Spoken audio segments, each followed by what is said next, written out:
Try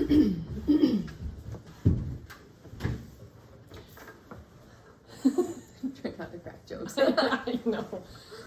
Okay, so this is the professional contract talk for working with a consultant in the family consultation program. It's going to be a little bit modified because we're working with us for the supervision. So we're going to modify things a bit. So the goal of us working together is that our family is going to work together through my supervision projects for the whole time. And so we're committing to do that until this process is done. And that we understand how important the work is. That we're literally going to be mindfully and slowly over time working on Grace's brain to rewire it and give her the best chance of success as an adult. The whole point of RDI is not behavior modification, it's not teaching skills, it's all about we want to see them independent as an adult with a quality of life later on. It's really powerful. So our roles are, obviously it's a little bit complex with us because I'm both a parent and the consultant in this scenario, and you're going to function as the other parent, caregiver. And so I will be planning and writing assignments and providing resources, and then we will both be working together and independently with Grace in different activities. Okay. So we don't typically like to involve the siblings in the work, just to give them their own space and their own life, basically. We all know that having a child with autism takes a lot away from the other kids. So we want to be conscientious about that, which I think our family's been pretty good at so far, in trying to really make sure that they get their own time and their own attention, and they're not dragged into all the therapeutic stuff that Grace has to go through, right? So as far as emotional and monetary resources, we're not worried about money in this scenario. If it was a usual family, we would talk about rates and contracts and how do we want to go forward, and do we want to have a monthly rate, or do we want to go by hourly, or that kind of thing. We're not dealing with that with us. But the emotional resources is an important component. We, thankfully, I don't think we're really in a state of crisis anymore. We will still look at that because that's part of moving through the process. But I think you probably remember when we were in crisis and how important that is to address with families, that they're just way too overwhelmed to even consider how they're going to move forward. And that's kind of the starting point. So we'll still cover that, but obviously when we have families that are where we were 4 or 5 years ago, that's a really big deal. A lot more stable now. And what do we hope will happen? We hope that Grace will be independent as an adult. And that motivates us, doesn't it? Yeah. Pretty powerful concept that a few years ago we couldn't even consider that might be possible. So we like to cover that as consultants for RDI, we are working ourselves out of a job. We're not intending to work with families long term. It's intended to be months to maybe years of kind of working alongside parents to equip them to be independent. It's like a parallel process. Okay, so the consultant is guiding the parent, the parent is guiding the child, and we're both trying to achieve independence simultaneously. So the consultation process is a dynamic one. What that means, and we'll discuss more of these terms later and what they mean, but that means that it's not a B, C, D process. There are some elements that we'll go through that are kind of certain steps, but a lot of it is constantly assessing and analyzing where we are and where do we want to go next. How is it going? Do we need more time? Do we need more information? Do we need to adjust things? And so that's why it's a dynamic, ongoing process. We're going to constantly be evaluating the purpose, our direction, our choices of objectives, and how we're going to be structuring the activities and the engagements. And we want to be doing what's working. We want to do less with more. We don't want to be just putting in time and not achieving anything, right? What does the process look like? What we'd like to see, what we typically would see, is that we would have a face-to-face sit-down session that would be about an hour every 2 weeks or so.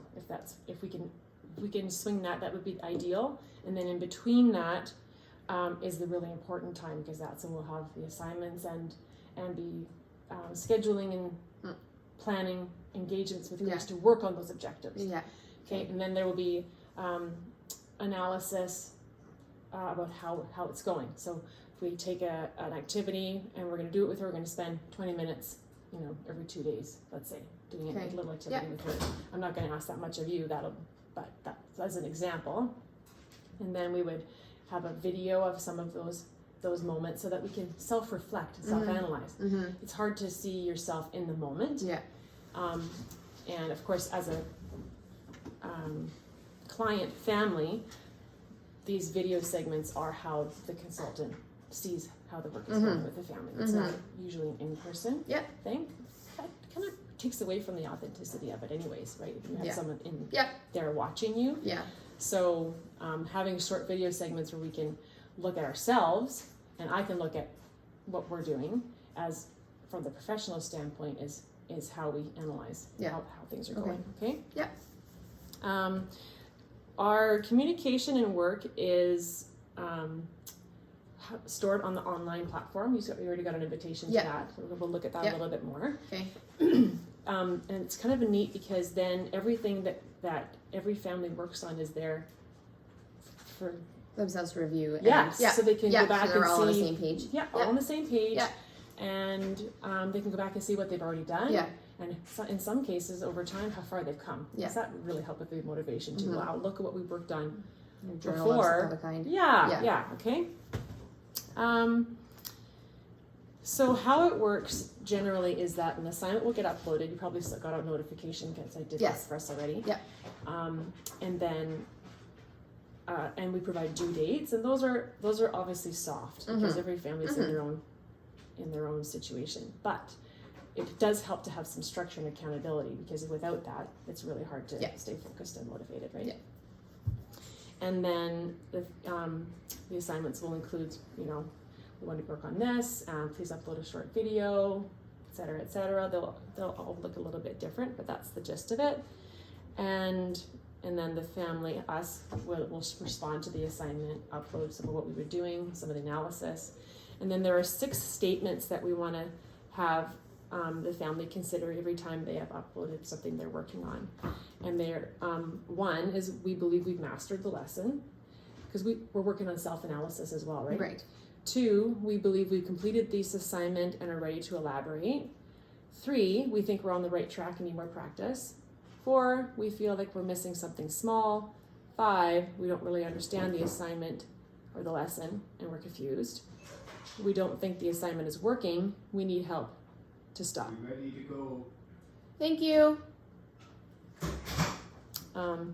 And then that gives direction for moving forward because as we've already covered, it's a dynamic process. So if we're stuck or we're not feeling like we're moving forward, we need to know that and adjust things. The face-to-face sessions, the purpose for a typical family is to form and strengthen the relationship with the consultant. Because this is an individualized program, every family and every child is unique in their needs and their strengths and their obstacles, and so it's really important that we know the child and the family well to be able to address those things and to create an individualized plan.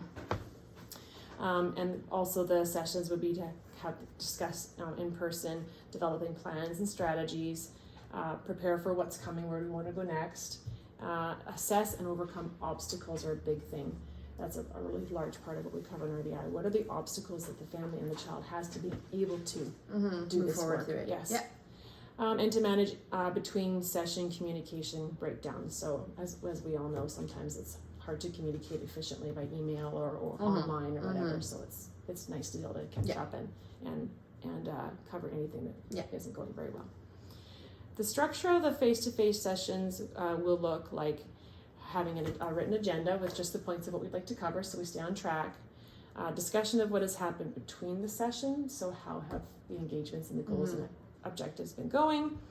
The creation of new work, so do we want to keep going with what we're doing now, or are we ready to move on to a next focus and objective? Some of it may involve role play or demonstration, and we've done this before where I've kind of demonstrated things with you before. Okay, this is how I would like the language to look when we're talking to Grace, or when we're practicing this, or we're practicing this.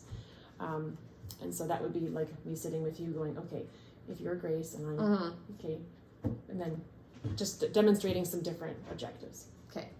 Okay, and the specifics of the work between sessions we will cover in an agreement on an uploading date so that we can have assignment due dates. Yes.